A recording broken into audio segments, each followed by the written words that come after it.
Get the show on the road. Yes. Yes, sir. Welcome to The Reasoning. We have Lonnie Luv in the building. Mr. Atlanta famous, you know. So he's a DJ, sound reinforcement guy, right? That's correct. Father. Yes, father 3. What else? I work in the telecommunications industry too. Former military member in the United States Air Force. Come from a military background. You know, my family, my father being in the military. Born in the military, so to speak. What branch? My dad was in the Army. I served in the Air Force. Oh, okay. Okay. Where was your station? I was stationed up in the north in Idaho. I was in Idaho, and I did a little small stint in Nevada, Nellis, over in Las Vegas.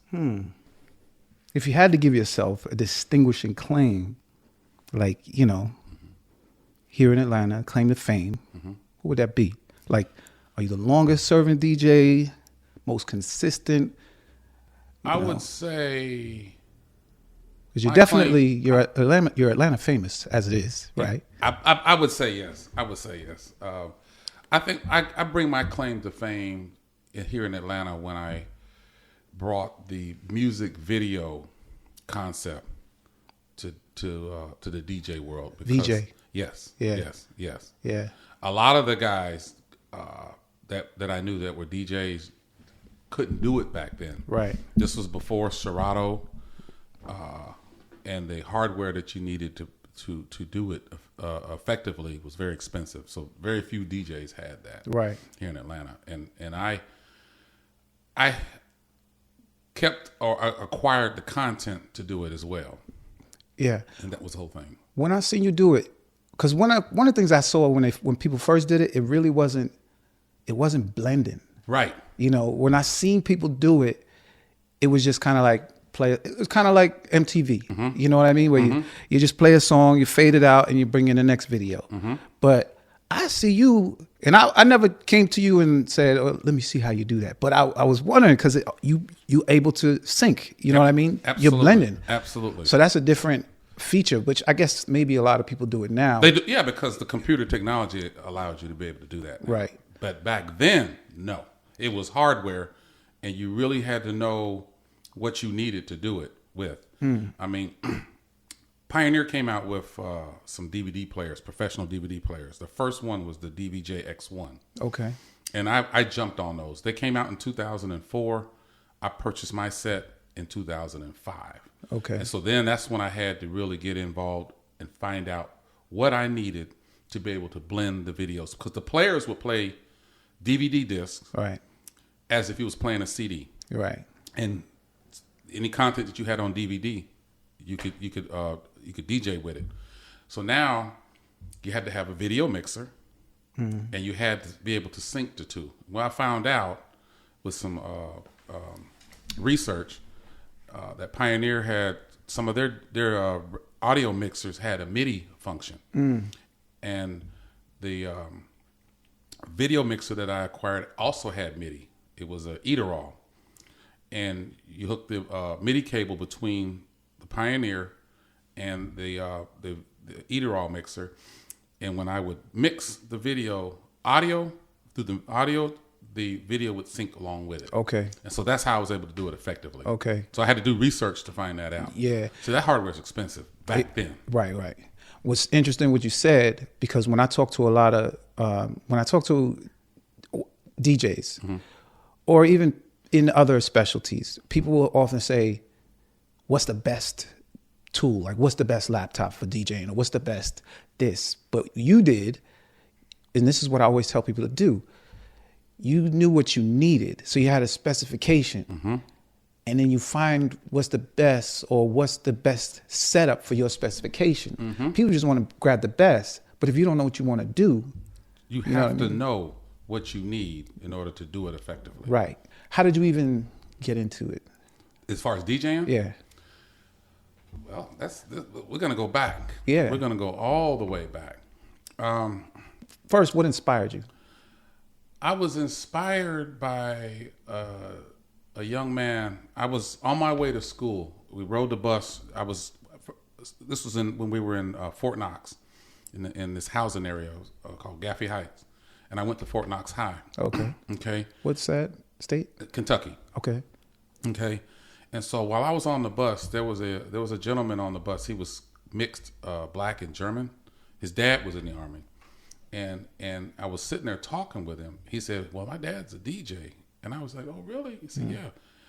If you're not doing anything, maybe you can come and help us out and stuff like that." So I became pretty cool with the guy. So I ended up going out and helping as a roadie. 15, 16? 15, about 14, 15. Yeah, Okay. 14, 15. Yeah, sure did. And my love for music was already great then. You know, I was the young kid that had the big JVC recording tapes and stuff and walking around and listening to music. So my love for music was already there. And there was a teen club in Fort Knox called the Tahoe. Okay. And that's where most of the teens went to that little club, and there were dances there and stuff. So that DJ, his dad was Dr. Feelgood. Okay. That was his DJ name, Dr. Feelgood. And so when I saw how he did it, I said, I can do this very same thing. I may not be able to have the equipment. So I started. I thank my dad for helping me and supporting me with that, because my dad had, back then, stereo equipment was the thing. Kenwood, Absolutely. Sansui, Absolutely. Pioneer, all those big stereo Onkyo. receivers, Onkyo, Akai, Yeah. all those were big back then. And so my dad had a nice little system that he had bought when he was over in Germany. And he let me use it. And then he bought me a turntable, an extra turntable. So I had a receiver, 2 turntables. That DJ, Dr. Feelgood, gave me a box of RPM, 45 RPM, the little records. He said he didn't need them anymore, but they were hits, because he was getting into the 12-inch single, which I had to learn about all that later, but that started me out. So they hired me at that teen club. It was like $75 to do a dance in there, and I did it, and that's what started it. That's how much you got paid? $75. $75. You were, and this was 1980. I'm sorry, 1980. Nice. 1980. Yeah. 1980. Yeah, I was probably freshman, 9th grade, maybe. Oh wait, sorry, 80. 80. I was in the 10th grade. I was thinking 88, but he said 80. Okay. Yeah, that was 1980 when I first. But $75 at 1980. In 1980. That's probably like $200 now. It's basically, you Yeah. got to think about it for a Yeah, minute. yeah. Price of gas was. And you was in 10th grade. in That's 10th grade. That's good money. Yeah, it was good money. $75. Yep, exactly. Nice. And see, it started from there, and I was doing small gigs. My dad was in the Masonic order, and so I did a few things for them, and it just started from there. Right. And I never stopped. I kept with it from the time I got from the time I left Fort Knox. Dad got stationed back in Germany in '81. I did a lot of. I started getting bigger with it, and acquiring better equipment and stuff like that. So I DJ'd in Germany. Okay. And from '81 to '86. Oh, you went with your dad. I went with my I was dad. I was still in high school then. Okay. See, I was I just didn't know- finishing up the 11th grade in '81. Right. And so I was a senior Okay. when I got to Germany in '81. And I graduated in '82 the following year. And I stayed over there until my dad retired in '84. Okay. So I was doing a lot of the Army NCO clubs over there. So you're not just Atlanta famous. You're world famous. Yeah, I don't know about all that, but You're international. there's a lot of people that remember me from back in the day. Okay. I think with social media, that kind of brought us together. Yeah, of 'Cause, course. You know what I'm saying? Yeah. And so there. So are you some- DJ'd in Germany. I DJ'd in Germany. I sure did. They used to have disco train rides. They had the Masons would have this big event where they have a train ride, and I DJ'd on the train. Then we would get to a particular town and they would have a little dance hall over there, and I would already be set up down at that dance hall, and then they would party and stuff, and then get back on the train and head back. We also had boat rides back then, and I cannot remember the name of the boat. It's been so long ago, but I remember the Rhine River in Germany. Wow. Yep. So they had boat rides, and around this is what 85 ish. Yeah, this is 83, 84, 85. Wow. That sort of thing. I point that out because we used to do boat rides. Me and our mutual friend Mike. But that's way after, like, I think it was 90s. In the 90s, right. I was still in the 80s because I left Germany in 86 and came back to the States and immediately had joined the Air Force. So that was my break from DJing, joining the Air Force, because, you got to go through the basic training and all that. And once I got to my duty station, I started it back up. So there was a small break, but I kept that going. You still had your equipment? I still had my equipment. You had to leave it somewhere for a while. Yeah. It was part of household goods and stuff like that. Okay. So it was in storage in Jackson, Mississippi, where my dad was living at the time, and I had it in storage. And then once I got permanent party stationed there, I was able to get it shipped to where I was at. And so that's when I started, and I picked it back up. Nice. Got hooked up with a couple of guys on bass, and I was doing little gigs and stuff. And it didn't take no time because you already knew what you was doing. Yep. You make a lot of bonds while you're going through, basic training and everything. Yep. And everybody really is trying to get acclimated. Guys that look like us, they're trying to get acclimated to being, so they want to get them vibes that they used to feel. So you absolutely. And then from there, the bulk of everything started when I migrated and got out of the military in '89 and landed here in March of 1989. Okay, here in Atlanta. Okay, so me, my brother, and a friend of ours, he took us to a little spot. This was a few years later, because I had to get my foot in the door. There were people that I knew from back in the day, so I did small parties here and there. But what kicked it off, and I want to say this had to be 91 or 92. No, I'm sorry, it was 94. It was 94. Me, my brother, and a friend of mine went to this little spot. It was called Sharon's Classics. Up there on Henderson Mill Road down there in Tucker. And so we went in there. DJ was horrible. And Sharon's was in Tucker. Sharon's was in Tucker. We go there. DJ's horrible. So I said, I wanted to find out who the manager was. I said, well, here, I'm a DJ. Here's my number. They called me. They said, we want you to audition. Okay, so I bring my record crates. Go in there. They had all the, you didn't have to bring no equipment. You just bring your records. They had turntables. They had everything in there. I went in there, knocked it out. They said, you hired. So, I wonder if people even caught that. You had to bring your records, not your laptop. Nope. Was no such thing as laptop. How many crates did you bring? I brought, at the time I had about 5 or 6 record crates that I had at that time. Did you have a helper? No, I didn't have a helper at the time. 'Cause that's a big thing. A lot of people don't know today. Is back then, a lot of DJs, not all, but a lot of DJs had helpers, because you have to walk in with a whole bunch of crates.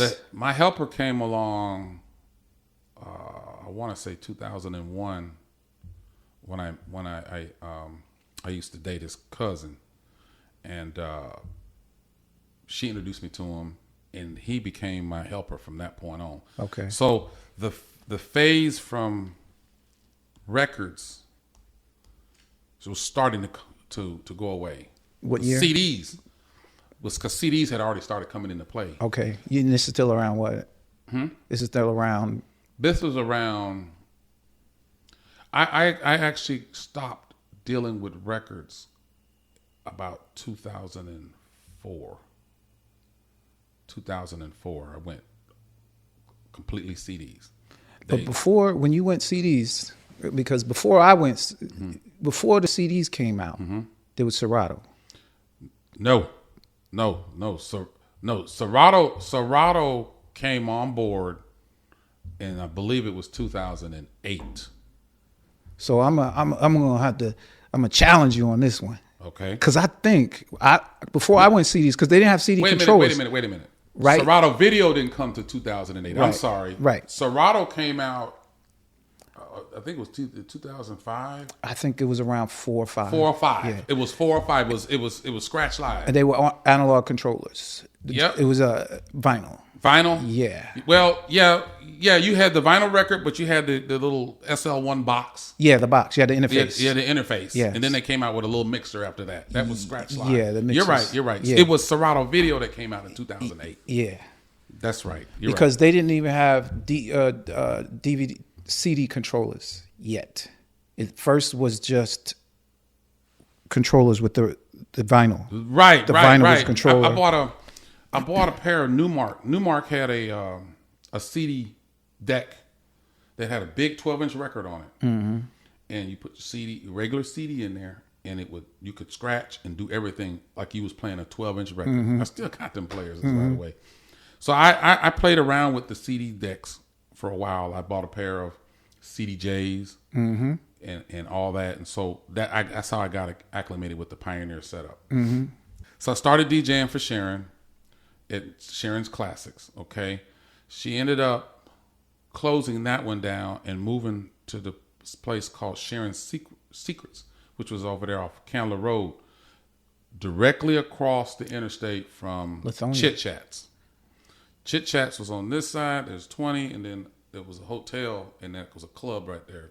It used to be called Club Cherries, and Sharon got it, and so it was called Sharon's Secrets, and that's where everything really started to come together, man, as far as me DJing in Atlanta.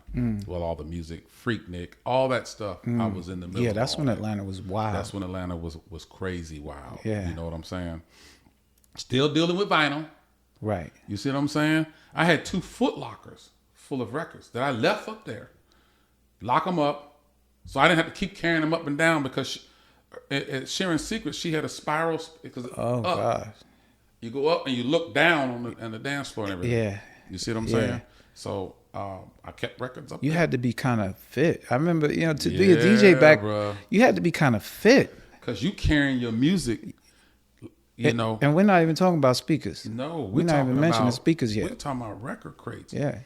Because sometimes you would have had to carry your own speakers. Exactly. So I ran that Sharon's Secrets up until about 98, I want to say either 98 or 99,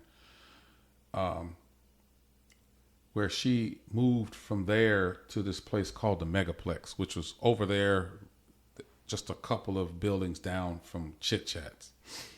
And she had it was called a Megaplex. So she had all these party rooms, and I would DJ in one of the party rooms, whether it be the main room or one of the upstairs rooms. And she also had a club downstairs. And so we ran that for a little while. I ran that with her, I think about 2 or 3 years we did that.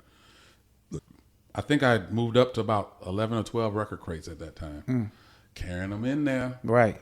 You see what I'm saying? And you don't want to leave any home. Nope. Because you don't know what you're going to need. Exactly. You don't know who's going to request what. You have to understand, as a DJ, records, if you're doing any mixing, you got to have 2 of the same records. So I had 2 of them, just about everything. I forgot about that.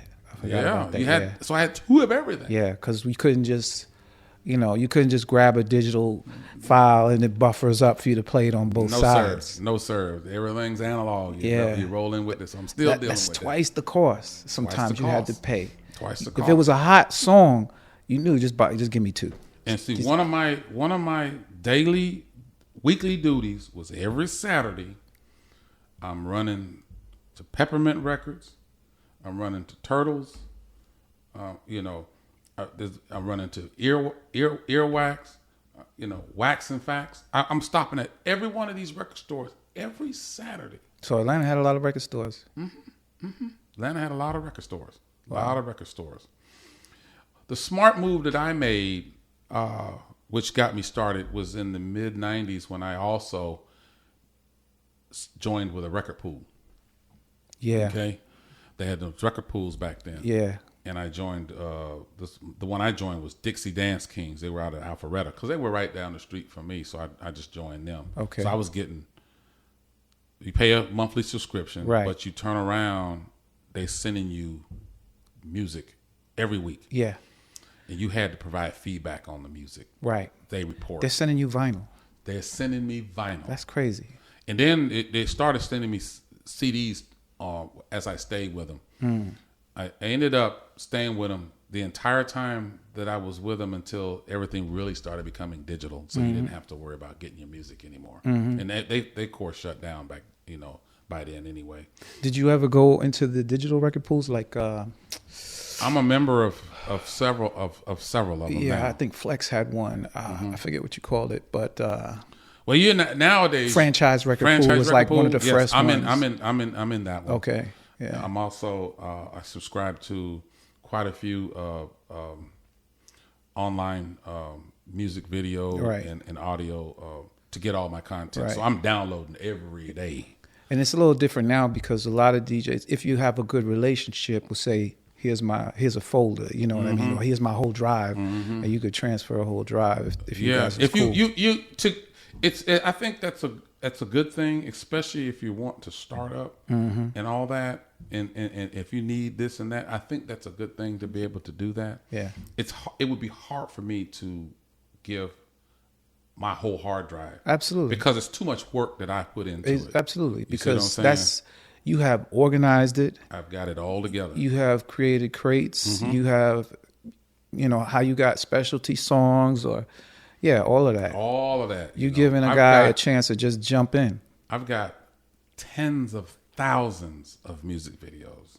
I mean, I may even have over 100-something thousand of them now because of being able to download the stuff. Yeah, you know what I'm saying. Yeah, that's true. And again, I was only thinking of the music part. The music part. See, the videos. Obviously, the files are larger. Yeah. You got to have larger capacity drives. Yeah. Everything like that. So I have kept up with all that and gained the knowledge to know what you need and what it takes to do what you got to do. Right. How did you end up doing? Because you do sound just for concerts or I do a lot of festivals, and I do a lot of sound for DJs that don't have it. Sound. The need for sound came when I started doing events, and I got hungry by getting more equipment, more speakers, and I had the means to transport and store. When I made the investment, first I got a van and graduated and got a box truck. Nice. Then ended up getting another box truck. So I got several box trucks, all the speakers, all the lighting. I just started investing my brand. Pouring back into the business. So it became what was a hobby and for fun turned into a business. And when I saw what I was doing, I noticed a lot of DJs weren't doing the same thing. And so the idea came to mind, and I was asked by several DJs, hey, man, you rent your stuff out? And I didn't think about it. And I said, well, not really, but that would be a good idea. And so that's what, motivated me to do that.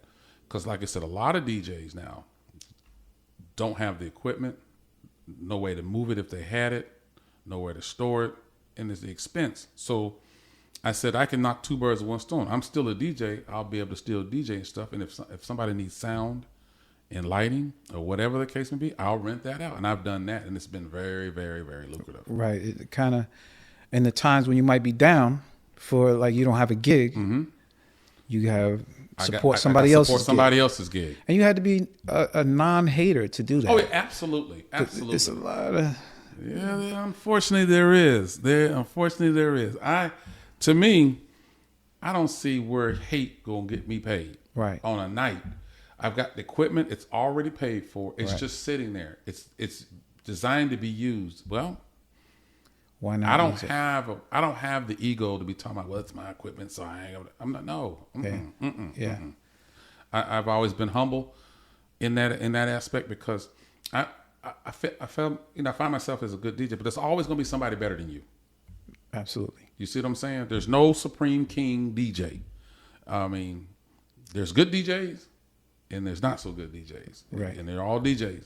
My mind is I respect the culture, I respect the craft, and as long as you doing your thing, just do your thing. Right. That's how my attitude has been. So Yeah. I don't have a problem. Have you? Were you a scratcher? That's the only thing that I was not. No, I concentrated on the blend. Not at all. You didn't scratch at all, or just Barely. Okay. I just couldn't get the coordination between this and your crossfade. That's the hard. That's the hard. That's the part right Yeah. there that if once you get that, it's no problem. And I'm sure I could learn it if somebody was to teach me that, but I just couldn't be self-taught. Somebody has to show me that. Yeah. And if they do, I could probably do it. That's real and respectable, because a lot of people ain't gonna just say, "I don't have, the coordination. I never really got good at that." I just never really could get that. Yeah. I mean, a couple of scratch moves and stuff like that. Yeah. One thing, but the way that they do it. Yeah. Yeah. Transforming and all that. I just could never pick that up. I could cut a little. I could cut at a certain pace, at a certain speed. But if you ask me to get too fast, it's gonna be off beat, or it's not gonna hit right. Right. I have a limit to what I could do. But that's cool. Do you think DJs? Clearly, you made it without it. Mm-hmm.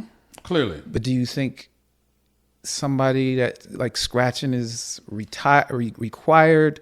I seen you're in this group. It was Atlanta DJ Zone. Atlanta DJ Zone. I think I've seen someone make a comment. There was a little debate in there about whether a person should be able to scratch or should stop scratching. Is scratching outdated now? To me, scratching is. I don't want to say it's outdated because it's part of the art of DJing, but it's not a requirement. Because to be a DJ, in my mind, is you're entertaining your guests. They want to hear the music. They want to dance. So I think scratching is appropriate at a time. It has its place. It has its place, but a lot of the events that I do don't require it. Absolutely. You see what I'm saying? They want to hear the music. They want to dance. I'm blending from the next song, keeping the dance floor going, and I think that's what works for me. Yeah. You know what I mean? It may not work for everybody. Some folks feel like you're not a DJ if you can't scratch and all that. No. There's no supreme rule that says that you have to scratch to be a DJ. No. Yeah, there was. I think when DJing or hip hop was developing, that would come out. The settings, because it was a new part of what we were doing. Absolutely. When hip hop started evolving, back when the Grandmaster Flash days and coming all the way up, you had your Eric B and Rakim. He was a scratcher. Your DJ Jazzy Jeff, he was a DJ scratcher. So during that era, right? That was part of their brand, right? You know what I mean? It's part of the DJing culture, but not part of parties. It's in scratch battles, right? You could do it in scratch battles. There you go. It's a show, an entertainment where you can sit and listen to them and say, "Oh, that's cool, that's cool." Yeah. But I just don't see we're scratching at a wedding reception or right, of course, or scratching at a 60th birthday party or right. whatever right. is gonna benefit that client. You have a mastery of the line dancing thing. Well, how did you pull into that? My experience in the nightclub, you had to do it. I mean, it was a requirement. When I did the stuff for Sharon, it was a lot of electric slide and all that. Right. So, line dancing has become part of what we've got. Yeah. See, because the thing about it, nowadays you don't really have nightclub type of environment anymore. Everything's kind of shifted and gone into sports bars And lounges. and lounges and Yeah. hookah lounges. Yeah. So you don't have this dance floor in the middle Yeah. hardly anymore. Yeah. I think my last episode with a dance floor in the middle was during the time Dugan's, when Dugan's on Old National was there. Right. And they had a dance floor. Yeah. And it was set up. Yeah. I was there DJing. I DJed from 2008 until 2016 At Dugan's? at Dugan's on Old National. Wow. Mm-hmm. 2008 to 16. That's. Till they closed. Yeah. Oh, that was just that one. That was just that one. While Now you still reign at. I still reigned. Well, my career with Dugan's started in 2002. It was 2002. How did that happen? A mutual friend of mine asked me to DJ for his going away party, and he had it at Dugan's on Memorial Drive. Okay, Year? 2002. Dugan's had never had a live DJ. They didn't have karaoke. Everything was jukebox driven at that location. So I DJ'd. They gave him half of the place. So I set up my sound system in there, and I DJ'd his party. Of course, the regular guests that were there enjoyed the music, and they saw a spike in their food and beverage sales that night. So Mike West asked for my number that night after we finished. And about a week or so later, I got a call from him. Hey, man, they're thinking about wanting to see if you would be interested in DJing for Dugan's. We're trying to build a extra night, and they started me on Thursday nights. So it was a live DJ on Thursday nights at Dugan's on Memorial Drive, and that's what started my career DJing for Dugan's. I was the first DJ that they had ever hired. Nice. It was that one right there. Nice. Yep. And that just continued from there. Dugan's had locations, and they had another one in Flat Shoals. They had one in Conyers, and I DJed at every one of those. And I stopped DJing for them 2006 because karaoke took over. And so the owner of those particular Dugans gave the karaoke all of the entertainment. So that knocked me out of the box as far as Dugans at that particular time. And left there and got invited to DJ at this bowling center in, I want to say Dunwoody, yes. At that time, it was right there off the Access Road. It was called 300 Atlanta. Okay. This was when I had already started doing the music video thing. Okay. So I had the players, went in, did an audition, plugged into their system, got it where I could show the video. They had 4 big screens that they would drop down in front of the lanes and the projectors. And I would DJ the music video. That turned out to be a big hit. That turned out to be a big hit. They ended up remodeling that facility over the concept of the video DJ. And I was the first DJ there. Nice. They didn't even have a DJ. They Nice. had the jukebox. Nice. And then they had, I think, internet. Right. The internet computer that would play videos on the screen. Right. But to actually DJ it, That's a different thing. that's a different thing. 'Cause you could- And it got packed. They had to hire additional staff. It was crazy because of the concept of the video DJ. How did you get back to Dugan's?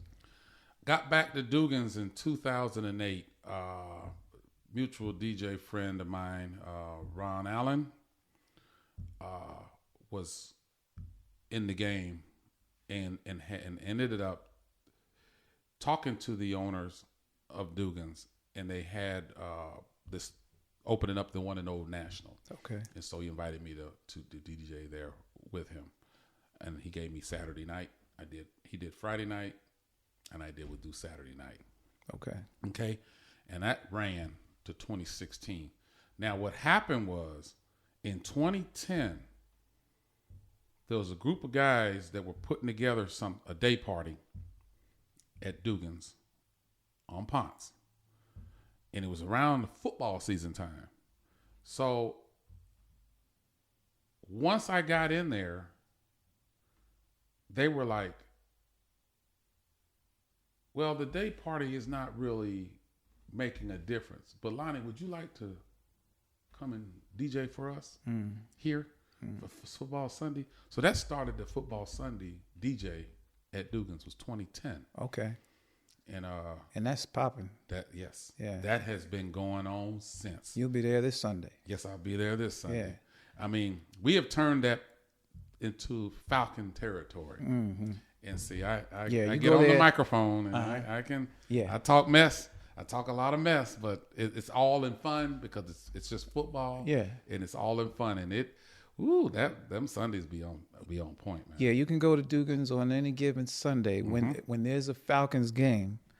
Everybody's in red, especially an away game. Everybody's in red. Yeah, everybody's in black and red. And that's part of the skill that we didn't even talk about. That it's not just DJing and picking songs and scratching, but you're good at handling the mic. Yep, knowing how to talk to the folks. Yeah, that's you have to have some kind of a microphone presence and know what to say and how to say and to talk to people. Right, like you say, you talk trash, but the people don't get mad because it's all love. It's nothing personal. Right. We're not talking about you personally. I'm talking about your team and how they suck. You know what I'm saying? So don't get mad. There have been people that have really got mad at me because, and it usually be Saints fans. They get mad at me when I talk bad about them, especially when they lose. And even if they're not even playing the Falcons, I'll talk bad about the Saints. That rivalry. It's just a rivalry. Right. You know what I'm saying? But it's all in fun. And the ownership of Dugan's really enjoys that. They ain't said nothing to me different. Right. They ain't said to me, well, don't say nothing. They let me have free reign. Right. And that Sunday day thing, goes back to what you were saying about it. The days of partying, like a club scene where everybody just goes, those are gone. There's a lot of other ways that people party now. In fact, people don't even dance all night anymore. No, they don't. Like when I was younger and I used to go club, it was really about I danced till I was soaking wet sweat. Exactly. Yeah, there'll be clubs that have mirrors. The mirrors be sweating. Yeah. But now it's more like, we don't just party at night. Nope. We party during, some of us got jobs in the morning. Yep. We party during the day, and the day party is a big thing now. Yes, it is. So the way socializing has evolved to just going out and smoking cigars, going out and drinking for a little while, hookah. And smoking hookah. Like you guys line dance on Sundays too. Yep. Right. Yeah. After football, we've continued the day party and has done it where we keep it kind of grown and sexy. They do a thing, they call it ballroom dancing and stepping. And we go out there on Sundays. It starts about 5, ends about 9 o'clock, which is, it's appropriate time for folks to. It's going to start with that Tamia. Once you drop dancing, that, everybody going to get up. Everybody comes on the dance floor. They know what to do. Yep. And they learn that because of, and the rest of the people have learned that because of the day party that we brought there, What advice do you have for the young DJs? Before I even ask that, and I'm sorry for the jumping back and forth, but what do you think about the young DJs today? I don't have anything bad. I mean, it's a generational thing. Right. Okay? So they have to understand that this generation, there are still generations before them that are still here. So they need to understand that they're going to have to learn that music as well. Absolutely. You feel what I'm saying? So as long as they've got that under their belt, they should be fine. Yeah. But be mindful that you still need to be able to handle that. Right. I guess that's the advantage that I have is I've been back there, so I know all that music. Right. They're still here. Right. So, Yeah. When I say still here, I'm talking about folks that go out were born, I want to say from their 60s on to now. Yes. Okay, anybody before that, the numbers drop considerably. Yeah. So if you were born in say 1960, you're 62 years old right now. Right. Okay, so you got people in that generation that are still around. Right. So right. the music of the 70s and the 80s and the 90s are still prevalent. Right. So you just have to educate yourself and know that music. Right. That's my advice to them, is make sure you know that. If you're a young jock now, you're in your 20s, 22, 23, I'm saying in your 30s, you still need to know that. Yeah. I always say it's an advantage because for the young people, whether it's DJing or any realm of hip hop, you have, when we got into it, we had maybe me, 70s, right? Born in the 70s. Born in the 70s. We had a little catalog of music to draw from. And we created our music from the music before us that was not hip hop. Right. It was R&B and it was jazz, and we created music out of that. Absolutely. Now, 30, 40 years later, however many years, you've got the whole thing. KRS-One said isn't even 20 years old back then, but now it's far older than 20 years old. And you've got, if you're young coming into this, you've got a whole catalog of stuff that you can dive into and create new music from. And you just have to know what it is. Or just study it. Like you could just have fun studying it. You have to know. Yeah, there's so much to dive into where we only had just the beginning. In my years, we only had just the beginning to dive into. So I think it's a great opportunity for them. Great opportunity for them. Yeah. And then the advantage that they have is the music has changed so much. The new music has changed so much. Yeah.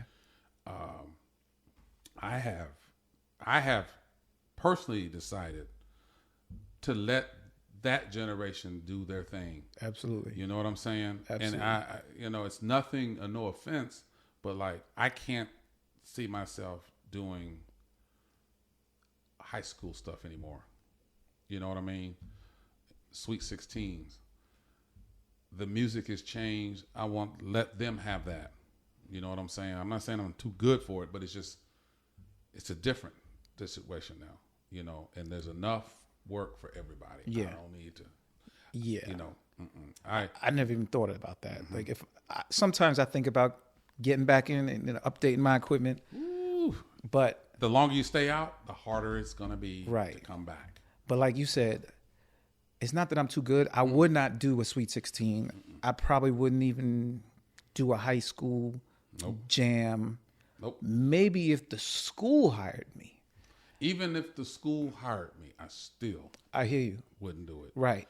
And it's because there's so many different variables involved. I did one a couple years ago, and it turned out pretty good. Don't get me wrong, because I had to do my homework. I required them to give me a playlist, give me all the songs y'all like. They email me the list. I go online, look them up, created a folder, with all those songs, and named it High School, and it worked. Right. Okay, and that's because I had to go there first and do that. You know what I'm saying? But then there was a couple of songs that weren't clean, and I'm like, look, I can't play it because it's not clean. So you got to go back and forth for that. Yeah. But still, the younger jocks can relate to the younger crowd. Yes. Like that. So I don't have a problem in even giving it to a younger crowd, a young guy. Or I'll get the gig and then bring a young DJ and I'll set it up. Let him DJ his thing. And so I'll do that too. Yeah. And DJing is it's a very personal. It is. It's very interactive. It is. You really get somewhat intimate in a way with people, and for the age gap to be doing, and it's not that you're being that way, but you just really want kids of that age to just stay away from you. There you go. Because I'm grooving to the stuff of the 80s and the 90s, especially the 90s. Yeah. To the kids, it's like, that's old. Yeah. Well, yeah, it's old, but it's good music. Yeah. Yeah. You know, it's not the mumble and all that and the twerking and all that, which and we're not knocking that. Yeah. We're not knocking it. It's a different thing. It's a different thing. Yeah. I'm not knocking it. It's not, that's just different. Yeah. I come from a era of dancing. Right. You and your girl, y'all dancing or whatever the case may be. I surprised a lot of people. I did a boat ride in Kentucky a few years ago, and I stopped the music, got on the mic and said, "When was the last time you got on the dance floor and slow dance with your woman? When was the last time y'all did that?" And then I threw a slow jam in, turned it up. That's crazy. You see what I'm saying? Yeah. They were slow dancing and yeah. That used to be. I don't know. I don't go to clubs like that anymore. I go to lounges. We go to lounges, but you don't even do that. It used to be how I used to go to a club in New York called Q Club, and at the end of the night, that's kind of how they would do it. It was reggae, but when you closing out the night, they start throwing on slow jams, and there'd be a little bit of slow dancing, and it's like if you was putting in your work all night. This is your opportunity. It's your opportunity. You've been kicking it with her. You did a little whining and whining and dining and you might. This is the time when you exchange a number. You go out a drink. Now you slow dance and then you whispering in the ear or something. And whatever might happen from there. So if you're somebody who's aspiring to become a DJ, they're thinking about it. What do you think they should do? Should they buy equipment, or maybe they're just getting in, but they're just practicing at home, and they're trying to get a gig. Do research. Go visit some clubs or places that have a DJ. Ask questions if they can. Depending on the DJ. Like I've got guys that come up and talk to me all the time and ask me, and I'll tell them. So it just depends on the person. But I would say go and do that first, okay? And then you're gonna have to educate yourself on what you want to do, what you're capable of being able to do, and of course your budget and what you got to pick, what kind of equipment you're gonna use, because all that plays a factor. Right. Nowadays it's easy to get started if you got a laptop. Right. Okay. Get your music, download your music, and they've got online players. You got players, you can download the software and do everything up to that point. But the one thing about being a DJ in my mind is knowing the music and knowing how to read your crowd and knowing what to play and when to play it. And you have to get out of the mindset that just because you like this song doesn't mean your audience, because at this point you're doing work to please the audience, not yourself. Right. There are songs I hate and can't stand, but I know that my audience likes it. Right. So I'm going to give it to them. Absolutely. You see what I'm saying? So you make sure you're out of that mindset, because that makes a good DJ playing music that that they're going to like. It's a service. It's a service. And you're not giving them what they want. You trust me, you'll know. Should you charge in the beginning? Yes. Well, I would say your first night, if you're trying to go into a establishment and they need a DJ, I would say give them an audition. First night free. Give them an audition, and then they can decide then. What if it's side gigs? Let's Now, if it's side gigs, you should be in a position where you can handle that gig, whether it be a 30th, 40th birthday party or something like that. You're gonna have to set it up. Right. We're talking about a really fresh green DJ. Green DJ. He needs somebody's giving him a chance. Okay.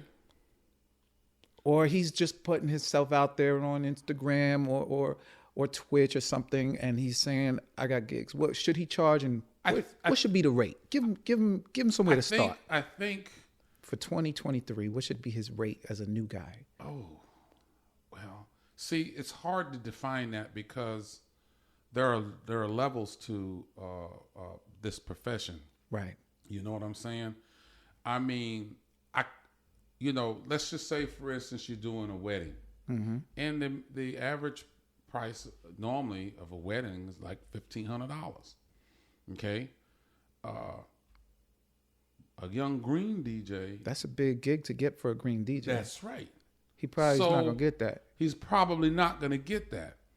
He's probably You'll start with birthday parties. Start with birthday parties. I wouldn't say barbecues, birthday parties. Start out there and see how the crowd that you're dealing with reacts to how you play. And then just keep going with it because it takes practice. So do that free. I would say the first couple of them or whatever, just if you want to get your foot in the door, get your foot in the door.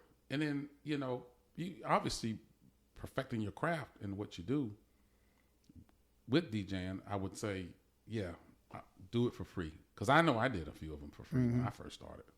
But when they're ready to start maybe throwing it, somebody might say, I could pay you. What's your price? And they caught you doing a few free gigs. It's 2023. It's a birthday party or a barbecue. What do you think they should hit them with? Well, a new guy. I would say, depending on time frame, considering inflation, 4 and 5 hours, 4 hours, 4 or 5 hours. That's 100. I would do maybe $150, $200, something like that. $150, $200, something like that. Yeah. Give them, to get you. You're there. You're doing work. You're providing the service. Right. You know what I'm saying? You're putting your equipment. You're bringing your equipment out. It's you're at setting risk. it up. It's everything's at risk. So you did a few free gigs. You've done your part, and you feel you're comfortable enough to have the music. And see, and by the way, in this digital age, there's no such thing as not having the music. Yeah. Because even if they come up and ask for a request and I don't have it, right, I can just download it. You can just download it. Right there on the fly. Yeah. And then so there's no such thing as that. Yeah. And see, that'll teach you as well. Yeah. See, this electronic age has actually made it a lot easier. It has to get started. Yeah. If I didn't have the record, I just didn't have it. Right. That's it. You feel me? Yeah.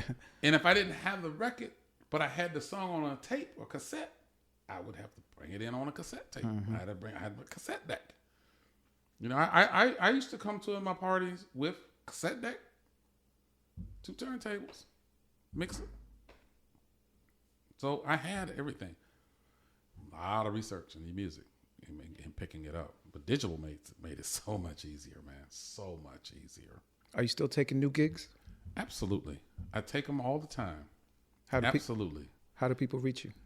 I've gotten a lot of referrals. My business card's been out there. I got your number from so and so.